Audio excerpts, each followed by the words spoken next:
Okay, hello, welcome to the Digital Academy. Yeah, since I started doing these, it's been pretty interesting because now all of a sudden my YouTube, I'm getting all these interesting recommendations of just other videos. Well, you guys obviously know what YouTube recommendations are, but this is one that floated across that caught my eye. How the Normans, or how people from Norway, how the Vikings, I'm assuming this is going to be changed to Europe. Another one of these TED Talk animations. Impressive. In the year 1066, 7,000 Norman infantry and knights sailed in warships across the English Channel. Oh yeah, Their those are target, Viking boats. England, home to more than 1 million people. Theirs was a short voyage with massive consequences. And around the same period of time, other groups of Normans were setting forth all across Europe, going on adventures that would reverberate throughout that continent's history. So who were these warriors, and how did they leave their mark so far and wide? Our story begins over 200 years earlier, when Vikings began to settle on the shores of northern France as part of a great Scandinavian exodus across northern Europe.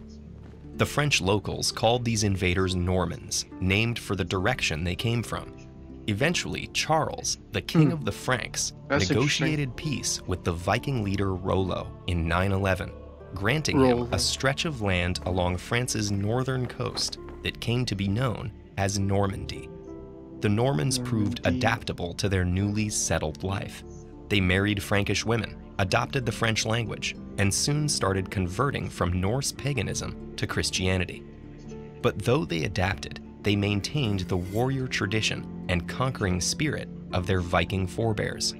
Before long, ambitious Norman knights were looking for new challenges. The Normans' best-known achievement was their conquest of England. In 1066, William, the Duke of Normandy, disputed the claim of the new English king, Harold Godwinson. Soon after landing in England, William and his knights met Harold's army near the town of Hastings. The climactic moment in the battle is immortalized in the 70-meter... Okay, so I shouldn't have assumed this, but so 1066, this is Battle of Hastings. This is like a classic. This is classic. Sorry I said that twice, but England, basically England versus Vikings. You can kind of simplify it to that. They're going to go in way more detail though here. ...long Bayeux tapestry, where an arrow striking Harold in the eye seals the Norman victory.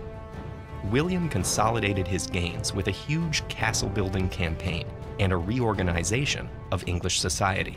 He lived up to his nickname, William the Conqueror, through a massive survey known as the Domesday Book, which recorded the population and ownership of every piece of land in England. Norman French became the language of the new royal court, while commoners continued to speak Anglo-Saxon. Over time, the two merged to give us the English we know today, though the divide between lords and peasants can still be felt in synonym pairs such as cow and beef. By the end of the 12th century, the Normans had further expanded into Wales, Scotland, and Ireland. Meanwhile, independent groups of Norman knights traveled to the Mediterranean, inspired by tales of pilgrims returning from Jerusalem. There, they threw themselves into a tangled mass of conflicts among the established powers all over that region. They became highly prized mercenaries, and during one of these battles, they made the first recorded heavy cavalry charge with couched lances, a devastating tactic that soon became standard in medieval warfare. The Normans were also central to the First Crusade of 1095 to 99, a bloody conflict that re-established Christian control in certain parts of the Middle East. But the Normans did more than just fight. Did he just say that the Vikings were huge in the Crusades? I guess that makes... as mercenaries, basically? That makes complete sense, but I don't know if I knew that. That's interesting. As a result of their victories, leaders like William Ironarm and Robert the Crafty secured lands throughout southern Italy. eventually merged. How's that for a nickname? Oh man, what's your name? I'm Mike the Crafty. How come you got that nickname? Oh man, just you have no idea how crafty. I'm super crafty. That guy probably has good ideas. You get caught in a situation, you want Robert the Crafty with you. Sorry, I don't know why I think that's so hilarious. Them to form the Kingdom of Sicily in 1130. Under Roger II, the kingdom became a beacon of multicultural tolerance in a world torn apart by religious and civil wars. Muslim Arab poets and scholars served in the royal court alongside Byzantine Greek sailors and architects. Arabic remained an official language along with Latin, Greek, and Norman French. The world's geographical knowledge was compiled in the Book of Roger, whose maps of the known world would remain the most accurate available for 300 years. And the churches built in Palermo combined Latin-style architecture, Arab ceilings, and Byzantine domes, all decorated with exquisite golden mosaics. So if the Normans were so successful, why aren't they still around?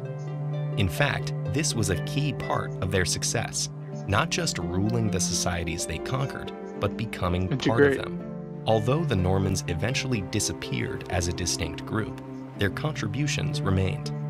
And today, from the castles and cathedrals that dot Europe's landscape to wherever the English language is spoken, the Norman legacy lives on.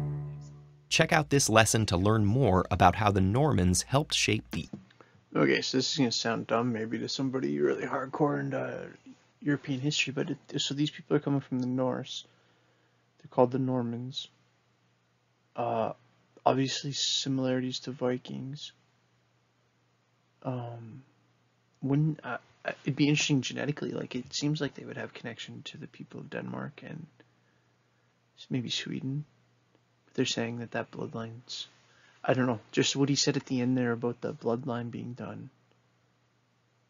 I don't know, I'd like to just read more about that, because I don't know. This is just fascinating. It's fascinating. I'm fascinated by this whole period of, because this would be like kind of dead center. This said what, 1066? So it's like dead center of what we would call the Dark Ages or medieval Europe, or Dark Ages, medieval Europe, or the Middle Ages. Those are kind of the three terms that are used for that. Kind of like 500 to 1500. Kind of the end of the Roman Empire, 500. This is super roughly to 1500 or 1600 or whatever, the Enlightenment. So anyways, that was kind of rambly end, but I hope that you guys thought that was cool. I'm gonna definitely have to do more about what's the difference between because they're saying Norman, and then obviously Norway is not the same as Norman, but they're so close, and it's obviously a similar root word of north and Norse, and who are those, what's the history there, and it's going to depend on what year we're looking at, obviously. So again, the questions, it's like the more you get into it, the more the questions just layer and spiral. So anyways, if I like distracted you from whatever you're worrying about for 10 minutes, then this video served its purpose. You know, if you're thinking like, what's the difference between a Norman and a Viking, and then being from Norway, and it's like, that's good quality mind space.